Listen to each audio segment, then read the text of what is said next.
Hey, Matt here with the Game of Creativity, and I'm going to show you a little bit more on how to play the Game of Creativity.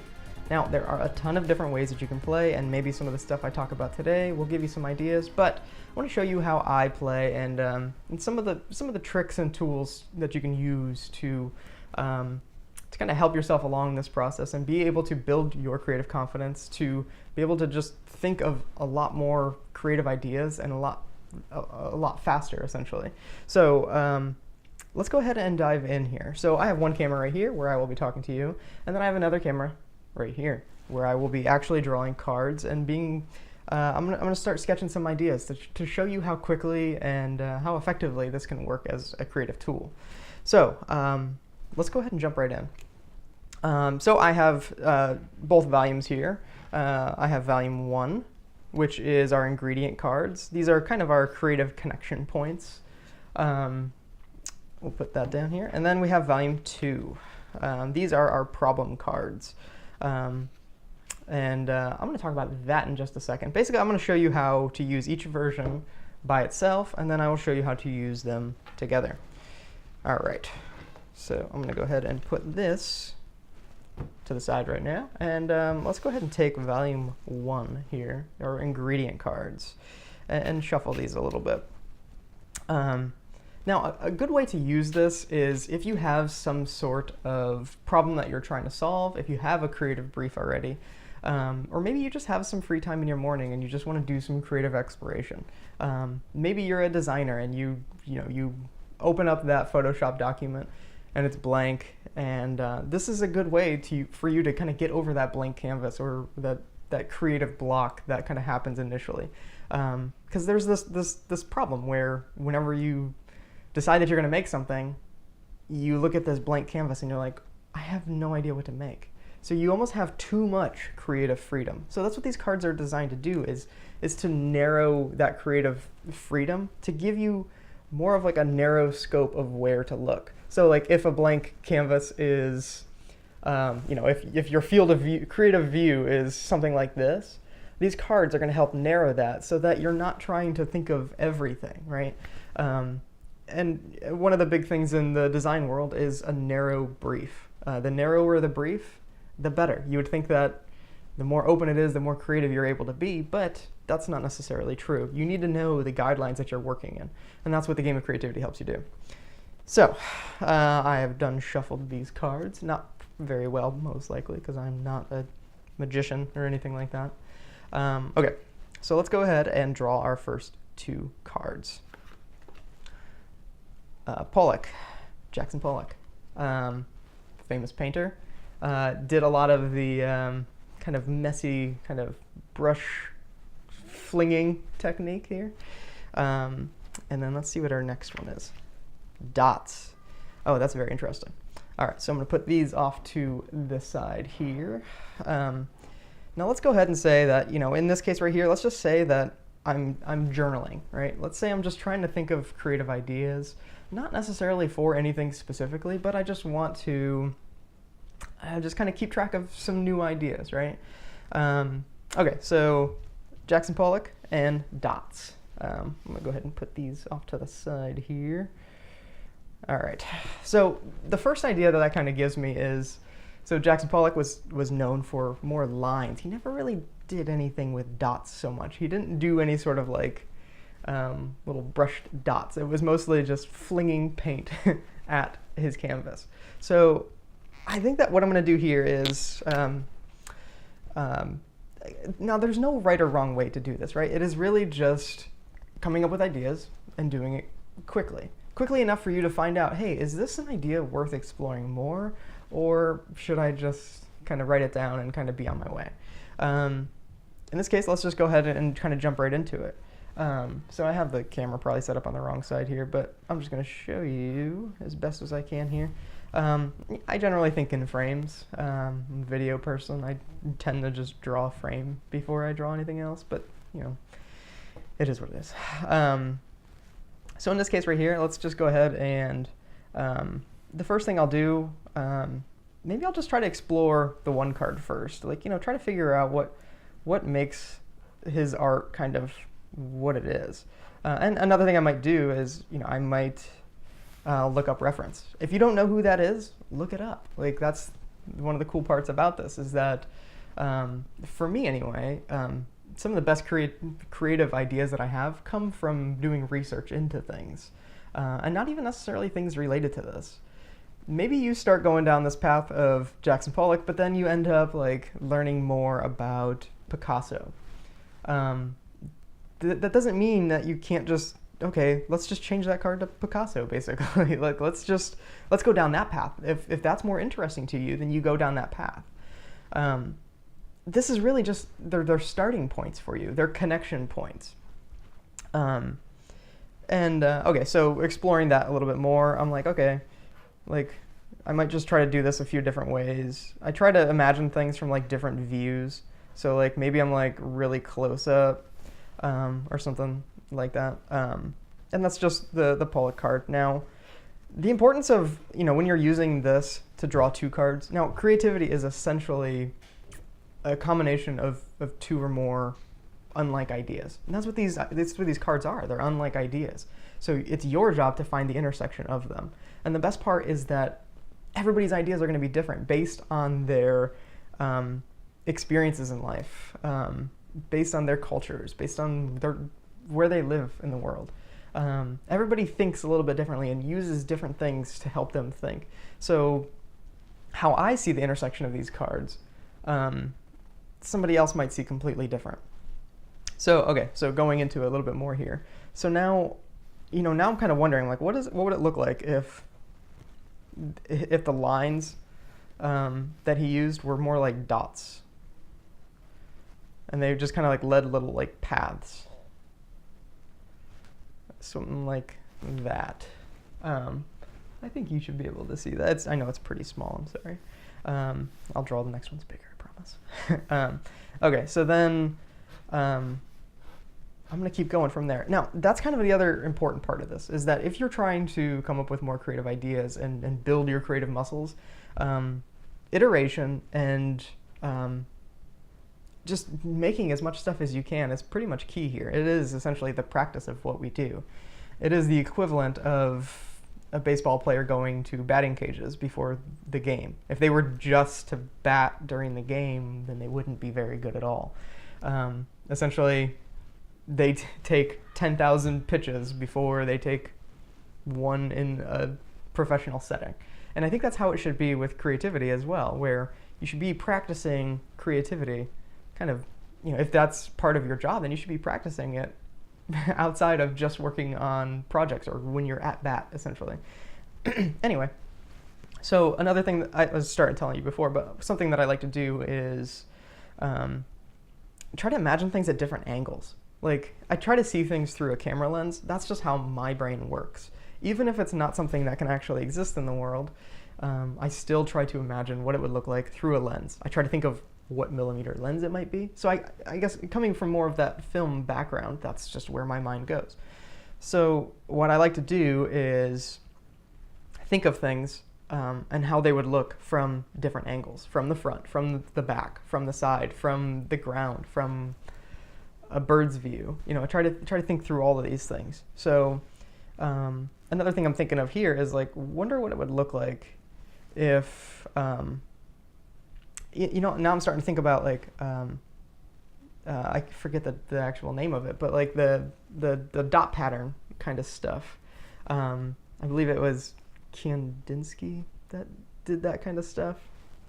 Listen, don't hold me to that. Anyway, so it's he did that, like the dot pattern, to get the gradients and everything. And it's how they do like a lot of you can do it with like screen printing, because you can't actually print gradients. All you can do is do like dots, some bigger, some smaller, to kind of get that gradient going. So like now I'm like thinking of something like that to kind of, I don't know, show depth or try to get some sort of gradient in here. Maybe let's like filling this line in, like we do this like little S line right here, and then we kind of fill in like little dots kind of along the way.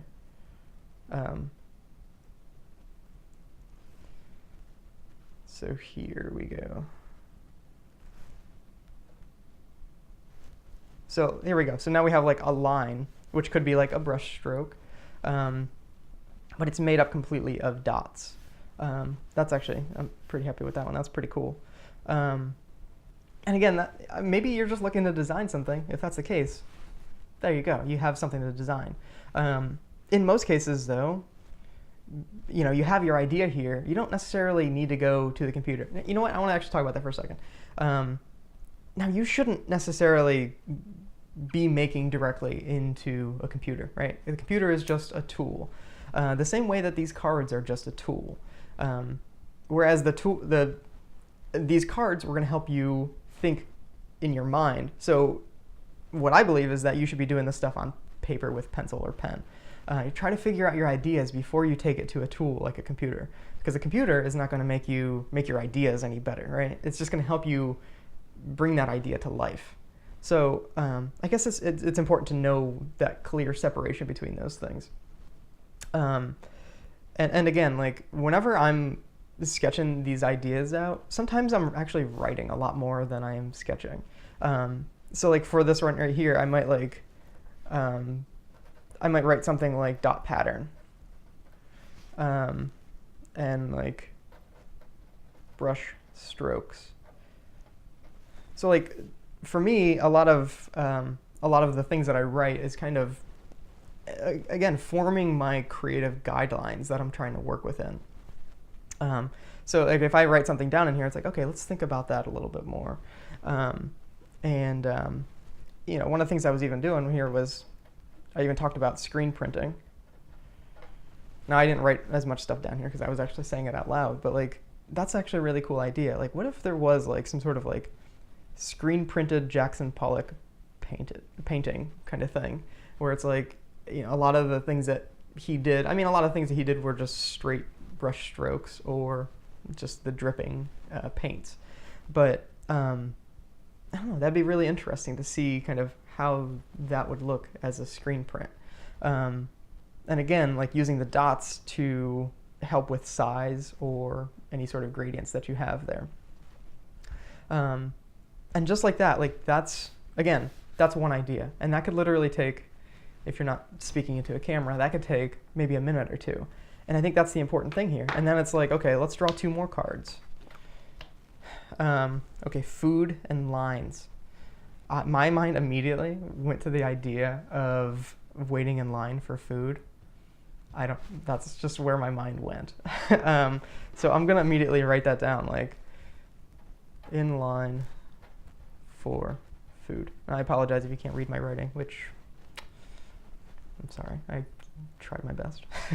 Anyway, so there's a couple different ideas there. So again, like maybe the story is in line for food.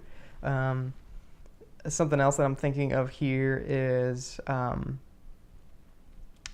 so again, coming from this more of a film animation background, I'm thinking of like interlaced footage, which I don't expect anybody to really know what that means. But essentially, for television, what we used to do here is like video would show up in interlaced lines. So like each line would kind of play one frame, and then the next, like the opposite lines would play the next frame.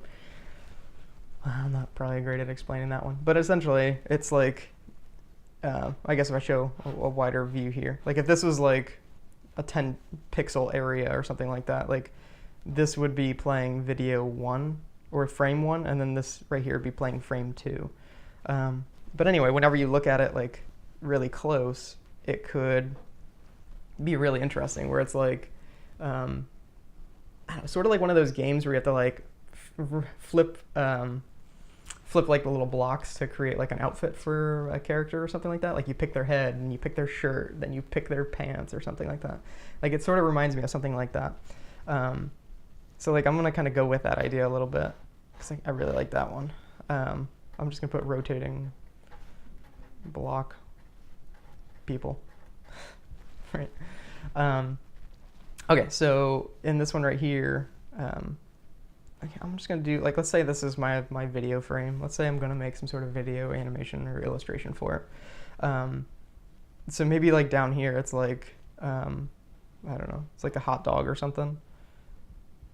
And then in the middle here could be French fries.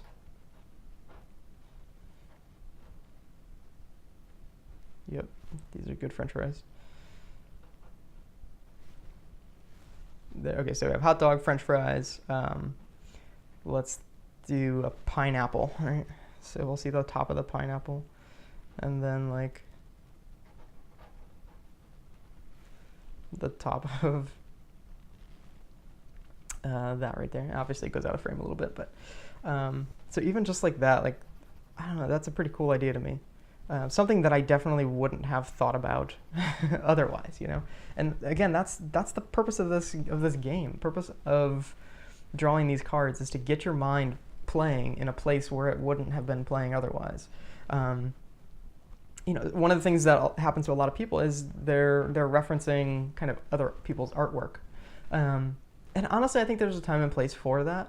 But I think that it's harder to come up with your own ideas. Like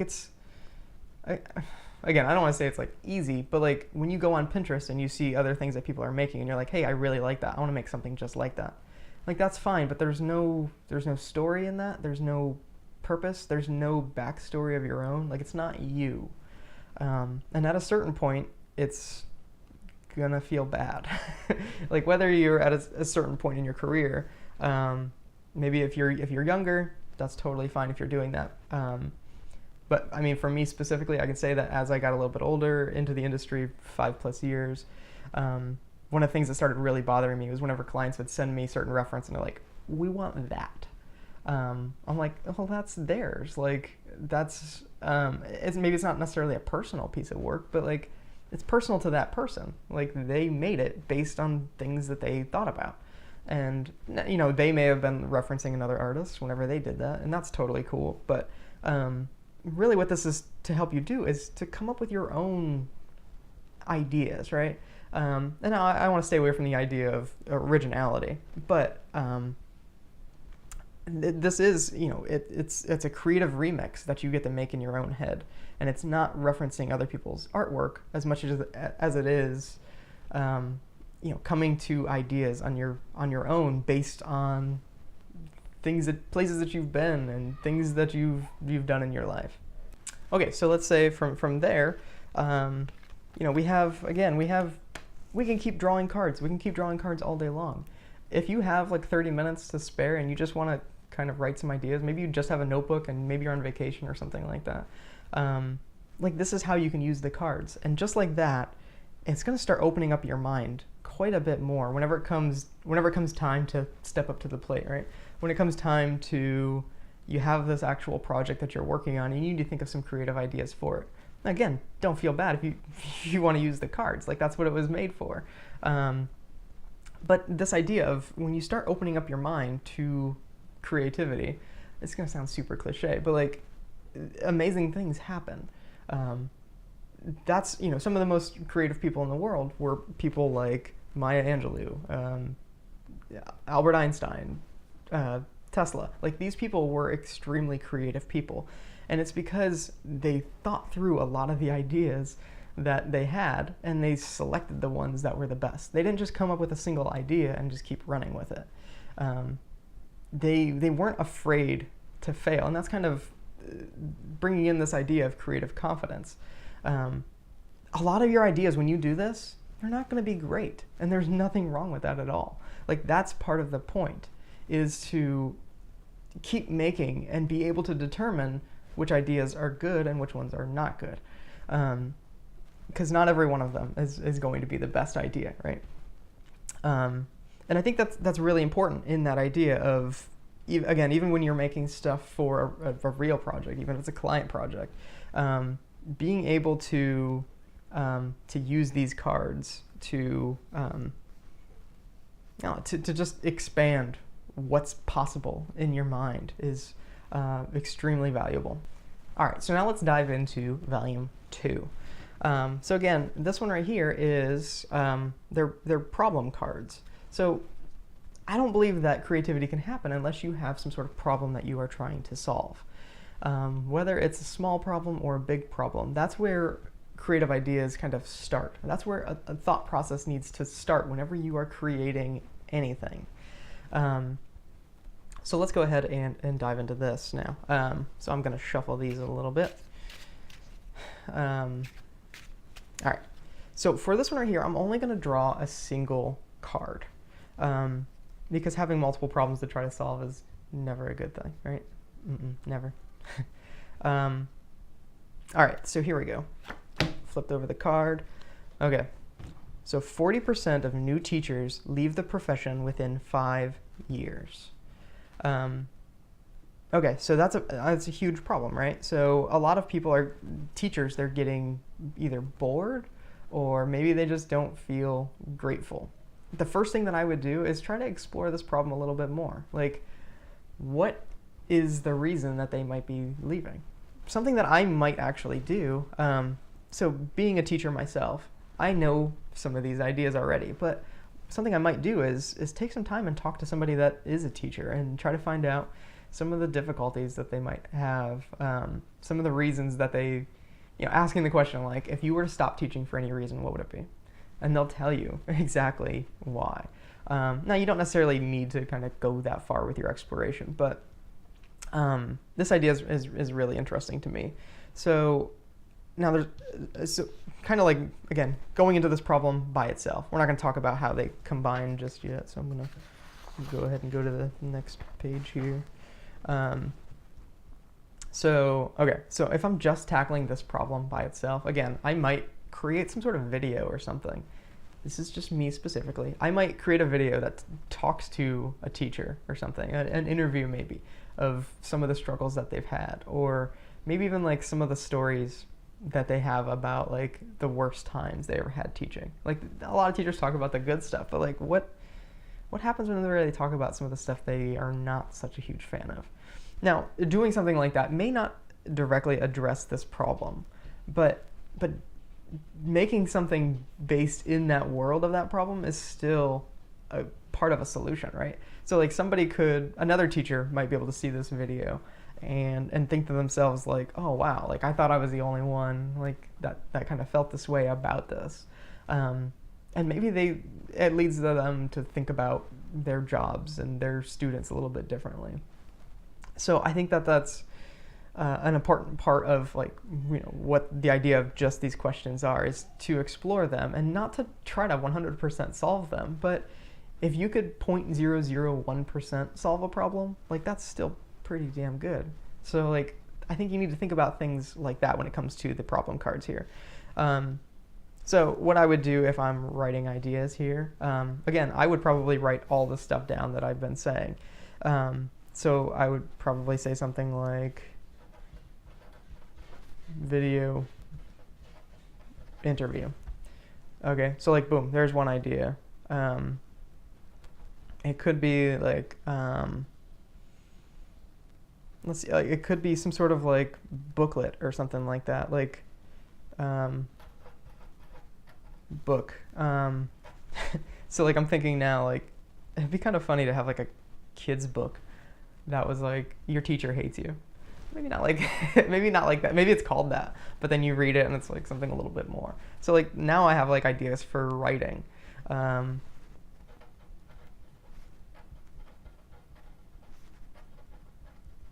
So your teacher hates you.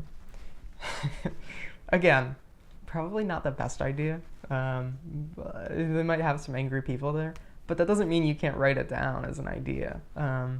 Nobody's judging you for that, right? Like, it's just ideas. It's just getting them out there and just kind of running with it.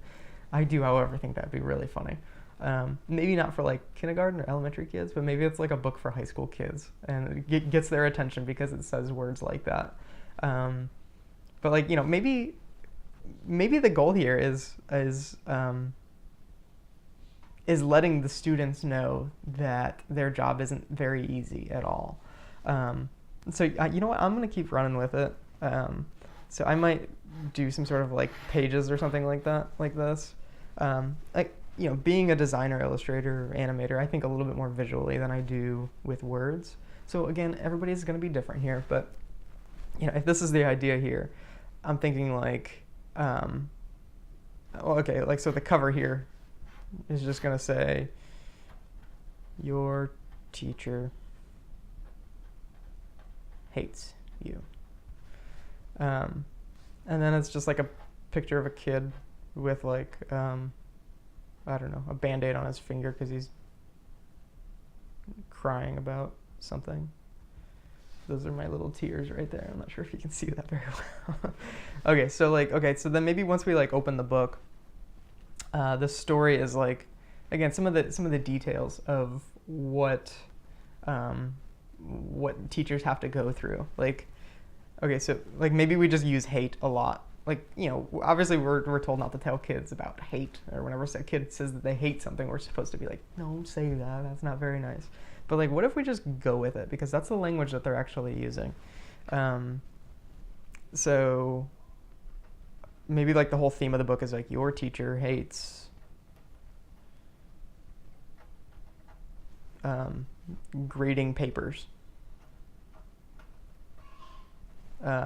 Next page, your teacher hates doing attendance.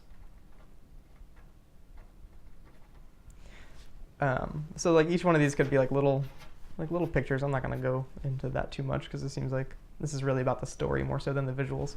But then like maybe like at the end it's like, your teacher loves, I don't know, like maybe like half the book is hate and then the half is like they love certain things, right? It's not sitting on the fence with emotions, but it's just going all the way one way or all the way the other way. Like loves watching you grow. As cliche as that one might be, like it's still, again, something worth exploring. And like just like this, just from this problem card right here, basically have a book. Like again, like this is not like some sort of process that has a right and wrong. There is no right or wrong when it comes to this. But it's really about having the freedom to explore and going there, not just talking about it a little bit. It's going as far into an idea as you can, and then as quickly as you can as well, and then be able to either keep going or just change directions. It's like that idea where a successful captain of a ship, pirate ships especially, if their crew ever saw their leader not knowing exactly where to go, then there would be mutiny. But if the captain didn't know where but just said confidently, let's go that way, and was wrong, he's forgiven by his crew. So it's this idea of it's better to go in a direction than to just not go anywhere at all, even if that direction happens to be the wrong one. I think that a lot of people see it as like there's this single start point. You know what? I'm going to illustrate this a little bit. I think people see it where, you know, you are here whenever it comes to making a creative decision, and they see it as, oh, I can go this way, this way, this way, or that way, or even this way. And then they're stuck. It's this indecision paralysis where they can't make a decision because there's just too many options. Again, and that's kind of what this game is for. So how I see it instead is it's more like you start here and you go in a direction. You go this way. If you find out that it's the wrong way, you can go this way.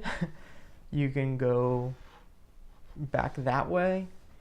You can go this way or that way. But I think the important thing of doing it this way is that you're making progress along the way. You're not necessarily starting over from scratch. You're taking what you've made. So like, let's say you ended up here with an idea.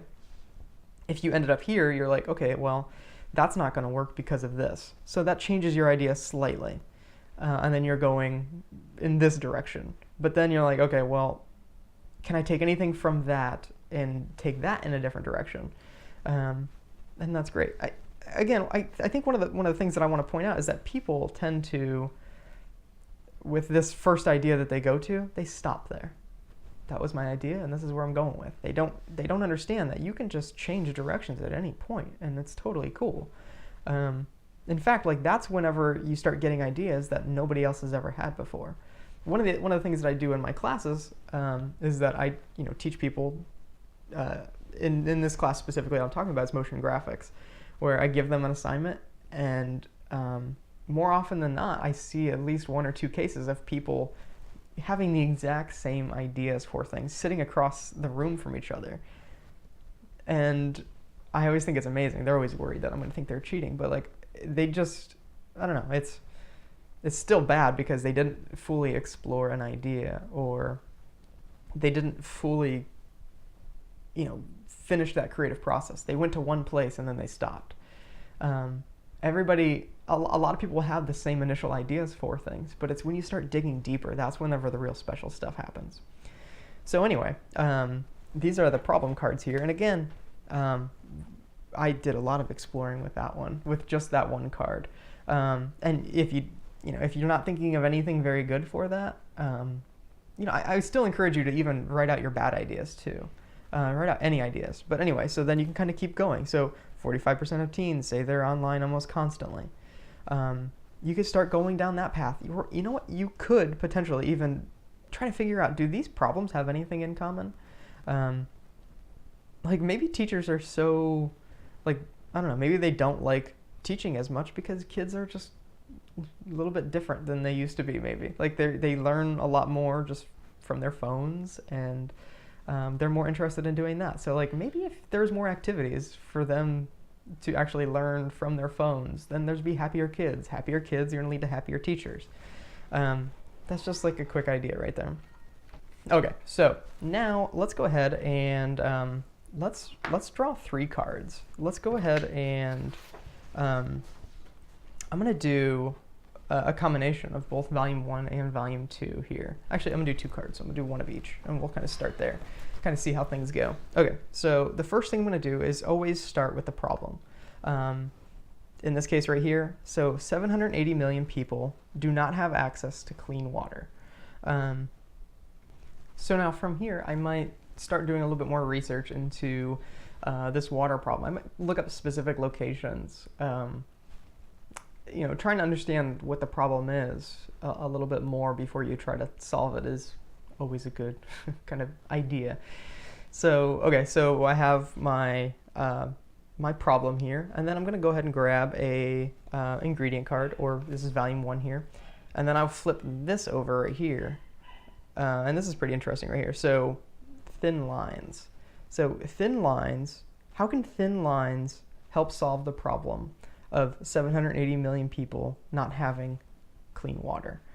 All right, so it's one of the big things that I wanted to do with volume 2 and having these problems is like these are massive problems. These are not like small things, right? But one of the things that people always say, whatever their job is, they always say like, oh, we're not saving lives here, or our job isn't that important. We're not rocket scientists. They kind of minimize what they do, but everybody has a capability or an ability to be able to solve any sort of problem, right? No matter what their skill set is. Everybody can a designer can make a poster, a videographer can make a documentary. Like everybody has something that they can do to try to help solve this problem, right?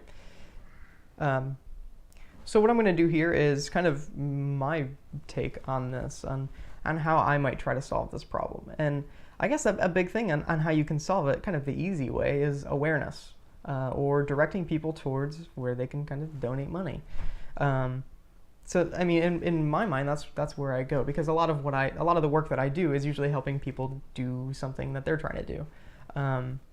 So like maybe there's actually a company called Charity Water that is also trying to solve this problem. That they have this sort of documentary that they've made on kind of what they're trying to do and how they go about doing it. What I might do from there is like, I don't know, it's a possibility that, maybe you just make something for them specifically. Like, you can do kind of fan art of a company doing something good, right? It doesn't always have to be comic books. So anyway, I guess, so one of the things I'm thinking here is like, it could be like a logo, or maybe it's just like an illustration kind of technique. You know, let's go with that. Let's say it's like, it could be like new branding for their site or something like that. And again, so I'm thinking thin lines. I don't know, like first thing I'll do is like start kind of sketching out some little ideas here. I'm gonna put thin lines up here and clean water. Even though I have the cards right here, I tend to, I like to go back and kind of look at some of the ideas that I had, and it's a good idea to write down the cards that you had whenever you're going to do any sort of process like that. So one of the things that I think about is there's places in Africa that they have to go on these basically journeys every single day. It could be miles long to get to clean water to bring it back, and even then it's probably not even clean water. So something that I'm thinking about here is kind of how, you know, they carry the water back on their heads in like little buckets. So I'm thinking something like this, and you know, they hold it on their heads like that. So maybe it's like some sort of like character illustration. Either way, no matter what, you know, when I'm sketching ideas out, I'm not gonna like sit here and like do shading and stuff like that. I need to put as little down as possible, as quick as possible, to get the idea out of my head so I can move on to the next ideas. And so something like that, done. Kind of exploring this bucket a little bit more, like just kind of like, if we just see the bucket from the top and we see it filled with water, what if we see that bucket filled with water, but there's also like holes in the bucket and like water's like coming out? It's like no matter how much water you put in, it just keeps leaking, right? And it's just, they're gonna have to keep on going to get more water, just pretty repeatedly. Then you start thinking about like, you know, one of the things that Charity Water does is they help create wells. They tap into wells to find a closer source of water. So I start thinking about like some sort of well and what that might look like. Start thinking of like a pump for water. It's like one of these little things. And we see the hose right there.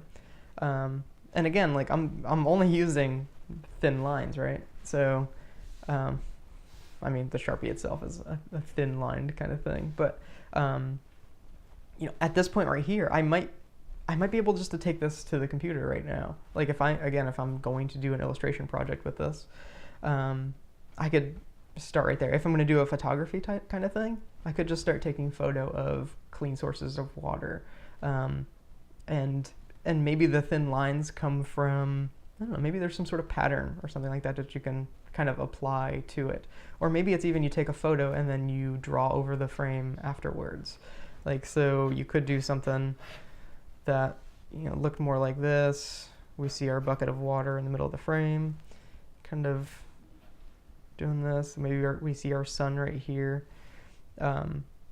And then, so like, let's say that's our photo. Well, then we can start drawing little squigglies here and there or something like that, like little thin lined kind of things. Like, okay, done. There's the idea. So that's how we can use volume 1 and volume 2 together. Now, kind of the ultimate, or I guess the most difficult way to use the cards would be something like drawing multiple ingredient cards as well as a question card. Let's see here, I'm running out of paper. So, all right, so let's say, again, let's draw our problem here. The average American has $38,000 worth of personal debt.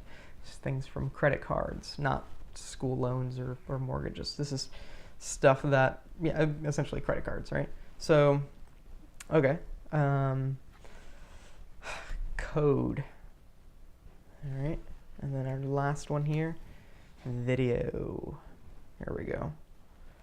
Now, whenever you draw a video card, if you don't normally do video, you don't have to necessarily think of it that way. Like, you can think about, like, I don't know, what if a movie existed of this thing? Or like thinking of compositions for video. You can think about things like that. Not necessarily, oh, I need to go out and shoot this with a camera, even though everybody's phone has a camera in it. So it's definitely quite the possibility that you could be able to do these things. And then for code, same thing. You don't need to be able to code necessarily to be able to kind of use this card creatively. You can think about things like programming and applications, video games. Like you can think about things like that. You are still allowed to have an idea of something that you don't necessarily know how to do. I think it's important to kind of keep that kind of stuff in mind. So now what's a way for people to be able to kind of reduce their debt, their personal debt? A lot of times I always see that as education. Maybe they just got themselves a little bit too far into things because they just didn't know how it worked exactly. Maybe they have incredibly high interest rate loans that they just didn't know about, or not loans, credit cards. So I'm like immediately thinking about that. Like a lot of times you get these credit cards that have as high as like 20% interest, where they make it super easy for you to get, and that's great and everything, but they're going to charge you an incredible amount of interest to where you are unable to even make a dent because you're stuck paying the minimum payments. So that's, yeah. Really diving into that one, huh? So now what if there is some sort of app or game or something like that that tries to help people with that side of things, or even some sort of like calculator? Yeah, you know what? Like I like that idea. Some sort of like credit card calculator, to where like, you know, people are calculating what their payments would be if they put certain amount of money on their credit card, if they buy a certain thing. And this program would likely have to be coded in a way. So we're thinking of having some sort of credit card calculator, but nothing like the stuff that they normally do. Like, you know, usually those things are kind of boring. But maybe this is like, maybe it turns into a website even. Like, okay, let's say, you know, we have, it could be a company, but let's say like, you know, there is this a calculator over here, but then there's this video that plays over here on like how to use the calculator, or just more information about how high fees kind of lead to this $38,000 of average debt. So just like that, like not only do we have like an idea for something, this could be a product, this could be a new business. Doesn't necessarily, it really depends on how you think about things. Like, you know, if you walk into these cards as a fine artist, maybe you are a painter, you love everything paint. Like the ideas that you come up with are going to be completely different than the ones that I do. But again, that's the fun part, is that everybody wins. Like everybody wins. It's different every single time, and it helps you come up with ideas extremely quickly. So this is a long video, I know, but I wanted to make sure I went through all 3 ways that you can use the Game of Creativity. And you can get the Game of Creativity at thegameofcreativity.com. If you have any questions, you can send an email to hello@thegameofcreativity.com. That's all I have, and thank you for watching. Bye.